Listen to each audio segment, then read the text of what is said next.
Happy Valentine's Day, Mike. Oh, no. I didn't get you anything. I got you this show outline. Thank you. We've released this today, February 14th, the International Day of Love. It started as a feast day to honor Saint Valentine. Several Christian men named Valentine were martyred between the 2nd and 4th centuries. Being martyred is when somebody is killed for their beliefs.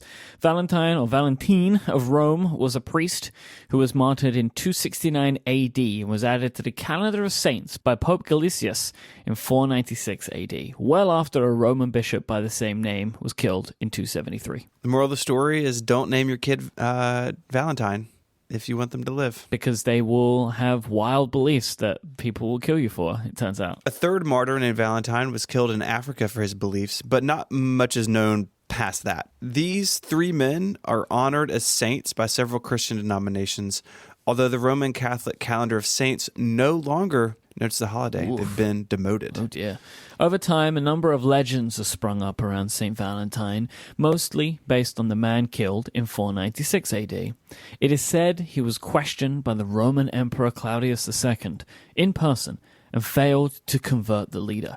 It is also said that he performed a miracle, healing the blind daughter of his jailer, a woman named Julia. Julia, the daughter of the jailer. Julia's jailer. Jailer's Julia? I like that, anyway. Do you get that out of your system? I think so.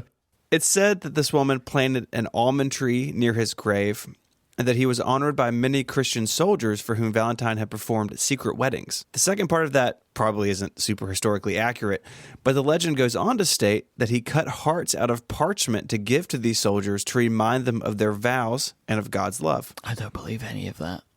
I just want to put that out there. I don't think any of that was true. While the origins of the holiday may be rooted in the early church, there is a secular side to its history as well. Lupercalia was an annual festival taking place in Italy on February the 15th, dating back to before the Roman Empire. Its purpose was to celebrate health and fertility by averting evil spirits and purifying the city. On this day, people would come to a cave near Rome to sacrifice goats and dogs before taking part in a feast. There were unverified reports. Get this, it's like a ancient world Tinder. There were unverified reports that men and women's names were drawn from jars randomly to be set up as couples. Is this how you think Tinder works? You've been married for too long. I'm an old man. It's like some sort of terrible life-altering Valentine's Day card. Mm-hmm. Oh dear. It's possible the elements of this festival would focus on fertility slowly merged with the legend of St. Valentine, who died on February 14th.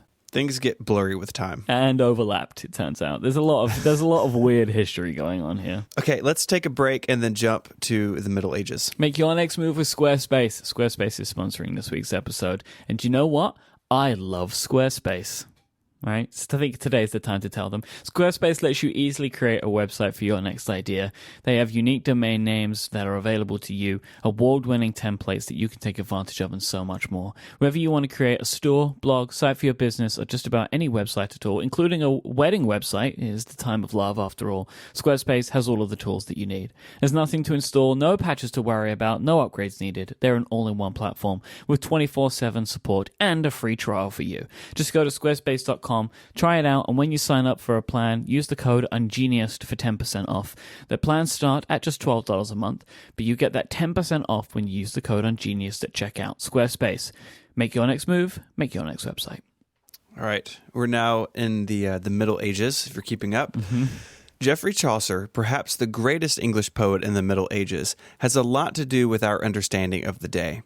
In 1382, he wrote a poem marking the engagement of England's King Richard II. Did anybody write a poem for your engagement, by the way? Yes. Oh wow. Yes. That was not the answer I was expecting. Yes, it's published in the New York Times. No, published in the Times. This is often pointed to as the first mating of Valentine's Day and the date, February 14th, to romantic love. I caught you using the verb mating there. I'm sure you're very proud of yourself. I'm very proud of myself. Mm-hmm. There are documents that in the year 1400, Charles VI of France threw a feast on February 14th as a celebration of love, And by the next century, the language shows up more and more in literature. I'm done with all this Middle Ages stuff. Let's try and move this along a little bit quicker to more modern times. We're not going incredibly far, but we'll start in 1797, where a British book appeared to help young men compose Valentine's Day poems for the women in their lives, or in some cases, the women they wished were in their lives.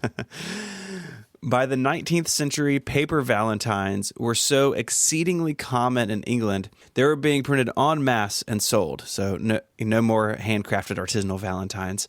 And by 1840, get this, 1840, some 400,000 were already being sent by mail. Look at that. England. We're the place of love. People think it's Italy, they think it's Paris, they think it's France. It's not. It's England. That's where all the love was happening. And America, of course, followed suit, jumped on our bandwagon, with the first mass-produced Valentines showing up in 1847. You just have to copy us, don't you? Mm-hmm. Sorry about that. Okay. It took some time for mass-produced cards to take over, but sure enough, they did. In 2015, this number blew my mind. In 2015 alone, 1.9 billion pounds were spent on cards and gifts in the UK for the holiday. Roughly 190 million Valentine's Day cards are sent in the US each year. If you count those exchanged in schools, so kids give all their classmates Valentines, the guesses go up to 1 billion Valentines, with teachers receiving more than anyone. This is very interesting to me because what it's saying is 890 million cards are exchanged between children, mostly to teachers. How many cards do teachers get? They got like 1,000 each? Like, this is wild. These numbers, I believe them, but they don't make sense. You don't make much money as a teacher, but you can't put a price on thousands of Valentines. I think you can. Today, most people in Europe and the Americas think of cards and candy and flowers, but there are more traditional aspects of the holiday that are still present in large parts of the world. Some people make fun of it, saying it's a, quote, Hallmark holiday that exists just for the profits of greeting card companies. I mean, in 2013, the average American spent $131 on gifts for Valentine's Day. I can see why people think it's got that name, the Hallmark holiday, like when you look at these numbers, but that is not the case everywhere. For example, in Slovenia, St. Valentine is the saint of spring and good health, bringing blessings to farmers, beekeepers, and pilgrims. I like beekeepers. I don't know why they're so specific to beekeepers, but they're included. It's very specific. Mm-hmm. In some Latin American countries, people celebrate the Day of Lovers by performing acts of appreciation for their friends. Does that mean what I think it means? Or are they like, I don't know, like putting in light bulbs or something? Okay, well then we won't talk about that anymore. India followed suit in the mid-1990s thanks to an influx of American media, to the distaste of Hindu and Islamic leaders there, though. The holiday has met the same type of disapproval in Iran, where the holiday is taking over more traditional celebrations, including one honoring mothers and wives. That's nice. I like that. In Israel, a traditional Jewish holiday has been transformed into Valentine's Day, but it's celebrated in the fall, and it is marked by an uptick in marriage proposals at the time. I expect that could be true of any time that Valentine's occurs, right? I expect that most proposals occur on New Year's Eve and Valentine's Day. Maybe that's a future episode. Yeah, maybe. In Japan, a candy company first introduced the holiday several decades ago with advertising aimed at foreigners. Over time, it has been adopted more widely, but with a twist. The custom there is that only women give chocolates to men, and this may have originated from a translation error of a chocolate company executive during the initial campaigns. That is wonderful. I love that. I love the fact that somebody may have made an error and now it's become just the culture. Like, it doesn't seem like that should be possible. I desperately want that to be true. It's on Wikipedia. It must be true. There's more to it in Japan, though. Men are expected to return gifts that are at least 2 to 3 times more valuable than the gifts received. Not returning a gift is perceived as the man placing himself in a position of power, even if excuses are given, like, I forgot it, or the dog ate my keys. Returning a present of equal value, however, is considered as a way to say the relationship is being ended. So you break up with a gift. It feels like there's some, to our culture, I feel like if you didn't give a gift, that's more of a sign, right? Yeah. Like, which is very interesting. It's very interesting. Lastly, the Japanese celebrate the romantic night aspect of the holiday on Christmas Eve. Oh, kind of mixing things up. Yeah. Religious leaders in Malaysia have banned the celebration of Valentine's Day, and in 2011, authorities there arrested more than 100 Muslim couples concerning the celebration ban. They love Valentine's Day in Singapore, though, with a majority of people spending between $100 to $500 during the season leading up to the holiday. Denmark and Norway both acknowledge the holiday, but mainly as an imported part of American culture, which, again, we stole from you in England. It's actually our culture, but, Yeah. whatever. But I guess we stole it from the Italians, though, so, Yeah.